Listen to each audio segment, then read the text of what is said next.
So ఇవాళ మా దగ్గర ఒక ఐఫోన్ 15 వచ్చింది. సో ప్రాబ్లం ఏముంది సారే చెప్తారు. సార్ మీ ఫోన్ రెడీ అయిపోయింది. సో హాయ్ ఫ్రెండ్స్, నా ఫోన్ వచ్చేసి ఫస్ట్ ఫ్లోర్ నుంచి కింద పడిండే. సో గ్లాస్ మొత్తం బ్రోక్ అయిపోయింది. సో ఇక్కడ నా ఒరిజినల్ డిస్ప్లేలో కింద బ్లాక్ డాట్ ఉండే పైన. సో ఇది అవుతుందా కాదా అనుకున్నాను, కానీ చాలా క్లియర్గా నీట్గా గ్లాస్ రిమూవ్ చేసి, సో ఓన్లీ గ్లాస్ రిపేర్ చేయించినాము. సో ఇదే ఆప్ట్రానిక్స్లో పోతే 20,000 అన్నారు. సో రీజనబుల్ బెస్ట్ ప్రైస్లో మన అన్న జబర్దస్త్ చేసి ఇచ్చేసిండు. క్లియర్ ఉంది, ఫిక్సింగ్ కానీ బాడీ ఫిక్సింగ్ కానీ జబర్దస్త్ ఉంది. సో ప్రైస్ ఎట్లా ఉంది సార్? ఒకసారి ప్రైస్ గిట్లా చెప్పండి. ప్రైస్ గిట్లా జబర్దస్త్ ఉంది అన్న, రీజనబుల్ ఉంది.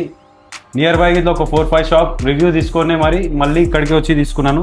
ప్రైస్ చాలా తక్కువ, రీజనబుల్ ఉంది. Best price, service first class service. ఏమన్నా మా వ్యూవర్స్కి వచ్చే వాళ్ళకి ఏమన్నా చెప్తారా మీరు? ఏమన్నా సజెషన్ ఇస్తారా? సజెషన్ ఆఫ్ కోర్స్ సజెషన్ రావాలి కదా. ఇప్పుడు నా చూడండి ఫస్ట్ క్లాస్ సర్వీస్ అయింది. మీది ఇట్లా 100% మీ మొబైల్కి ఏ డ్యామేజ్ ఉన్నా ఇక్కడికే తీసుకురండి.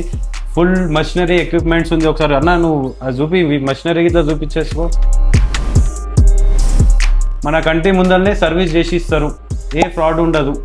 మన కంటి ముందరనే రిపేర్ చేసి ఇస్తారు. ఎక్కడి నుంచి వచ్చాడు సార్ మీరు? అన్నా నేను ఓల్టీడీ ఫలక్నామా నుంచి వచ్చినా సార్. సో గైస్, మీ ఫోన్లో ఇట్లా ఏమైనా ప్రాబ్లం ఉంటే ఇట్లానే ఫిక్స్ మై డివైస్కి తీసుకోరండి. Thanks for watching. Thank you sir, thank you so much.